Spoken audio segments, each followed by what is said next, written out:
ये मेरी गोवा ट्रिप का सबसे लास्ट वाला दिन से पहले वाला दिन था, जब हम दूधसागर वाटरफॉल गए थे। और जब हम दूधसागर वाटरफॉल, हमें इतनी सुबह-सुबह उठा दिया गया था सिर्फ़ इस वाटरफॉल को देखने के लिए, जो कि बिल्कुल भी वर्थ इट नहीं था। मेरे लिए तो बिल्कुल नहीं, जो गए थे उनको पता होगा, बट मेरे लिए तो बिल्कुल वर्थ इट नहीं था। मैं फिर भी आगे-आगे चल रही थी ताकि मैं इस चीज़ को मिस ना कर दूँ, क्योंकि इतनी दूर आई हूँ झटके खाते हुए भी, वो भी सिर्फ़ इस वाटरफॉल के लिए, जो कि हमारे ऋषिकेश में इतने देखने को मिलते हैं।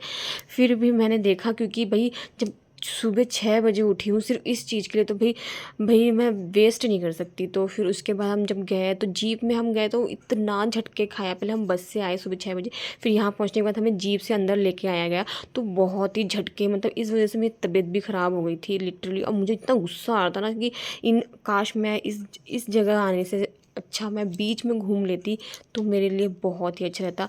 फिर यहाँ पे हमें टाइम लिमिट दे दी गई थी कि आपको आधा घंटा मिलेगा, जिसमें हमें ट्रैकिंग करके हमें आगे जाना था। और आधा ट्रैकिंग से इतना लंबा रास्ता था, लंबा ही था। और मैं ही सबसे आगे चल रही थी, क्योंकि मैं मिस नहीं करना चाहती थी बिल्कुल भी। बाकी सब पीछे थे। और वो तो उन्होंने तो, कुछ लोगों ने तो नहाना ही मिस कर दिया। फिर उसके बाद कुछ लोग जानबूझ के भी नहीं नहाए। फिर हम यहाँ पहुँच चुके थे। यहाँ पे चेन्नई एक्सप्रेस की शूटिंग हुई थी, और अभी ट्रेन आएगी। हाँ, इसमें दीपिका पादुकोण बैठी थी शायद, आई डोंट नो, बट ऐसा ही था उस पिक्चर में। और मैं यहाँ पे नहाई 5 से 10 मिनट, उसके बाद निकल गई थी। और मेरे पैरों पे मछलियाँ घूम रही थी भाई, इतना डर लगा था। और इतनी फिसलन थी यहाँ पे कि पूछो मत। तो आप लोग, मैं आप लोगों को सजेस्ट करूँगी कि बिल्कुल, अगर आप गोवा जा रहे हो तो यहाँ मत जाना, ये बिल्कुल भी वर्थ इट नहीं है, बिल्कुल भी नहीं।